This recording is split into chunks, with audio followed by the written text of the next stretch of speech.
Guys, welcome to my YouTube channel Omid Vlogs. আপোনালোকক আজি দেখুৱাম মই কিদৰে ৰানিং কৰোঁ আৰু কেনেদৰে প্ৰেক্টিছ কৰোঁ। তো বহুত দিনৰ পিছত আমাৰ এইখন গ্ৰাউণ্ডলৈ আহিছোঁ। গ্ৰাউণ্ডখন বহুতেই অৱস্থা বেয়া। ভাইটিবোৰো আহি পাইছে এজন দুজনকৈ। যত্ন কৰি যাম আপোনালোকক কেনেকুৱা ধৰণৰ প্ৰেক্টিছ কৰোঁ। মই ভাবিছোঁ আজি গেলেৰী প্ৰেক্টিছ কৰিম আপোনাৰ ষ্টেপবোৰ কেনেকুৱাকৈ হেৰি কৰিব লাগে আৰু গ্ৰাউণ্ডত ৰানিং কৰিম বুলি ভাবিছোঁ। কিন্তু গ্ৰাউণ্ডৰ অৱস্থা আমাৰ চাওক খুবেই বেয়া, পানী হৈ আছে ৰানিঙৰ ট্ৰেকটোত। আমাৰ আপোনালোকক দেখুৱাবলৈ যত্ন কৰিম। চাওক বহুত পানী, তথাপিও আমি অনুশীলনটো কৰিব লাগিবই। মই বহুত দিন প্ৰেক্টিছ কৰা নাই, কিন্তু ফুটবল খেলি আছিলোঁ, তাৰ ফলত মই প্ৰেক্টিছ কৰিব পৰা নাছিলোঁ। হ'লেও আজি আকৌ আহিছোঁ আমি প্ৰেক্টিছ কৰিবলৈ। খুব কম সময় আছে আমাৰ হাতত, তথাপিও আমি যত্ন কৰি যাম, যিমান পাৰোঁ চেষ্টা কৰিম। বাদ বাকী ভগৱানৰ ওপৰত। আপোনালোকে লাইক কমেণ্ট আৰু ছাবস্ক্ৰাইব কৰিব, বাকী ভগৱানে চাব আৰু। ধন্যবাদ।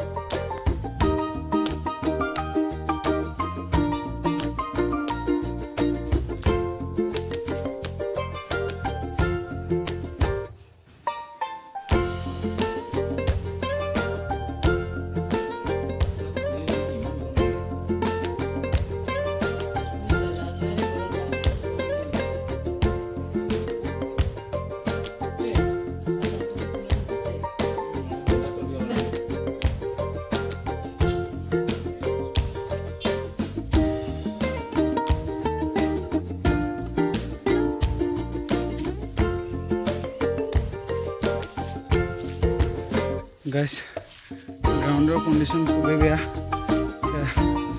আজি বহুত দিনৰ মূৰত ৰানিং কৰিলোঁ, বেছি মাৰিলোঁ, 11 পাক মাৰিলোঁ।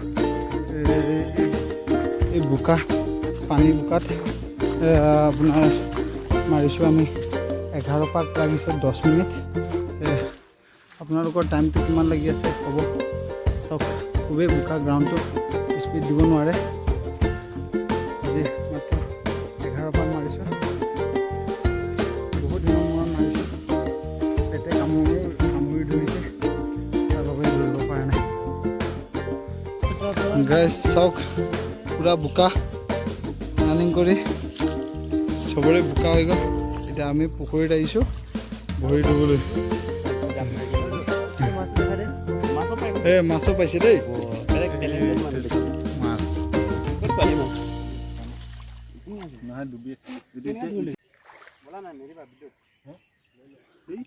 এইটো মাছ পাইছে, বহুত টেলেণ্টেড বয় দেই এইটো। গাইছ, আমাৰ ৰানিং কৰি কমপ্লিট। এতিয়া চবেই বহি আছে চাওক গেলেৰীত। এয়া যোনে খাৰা হৈ আছে, যোনে প্ৰেক্টিছ কৰি আছে। এইটো আমাৰ গ্ৰুপৰ চবতছে ৰকেট, দুইজন আছে দেই। এইটো কাৰ্তিক, এইটো কান্তা, আৰু আমি সিহঁতক পিছফালে ফ'ল' কৰোঁ। দুইজন আমাৰ গ্ৰুপৰ। কান্তা কিবা ক'বা?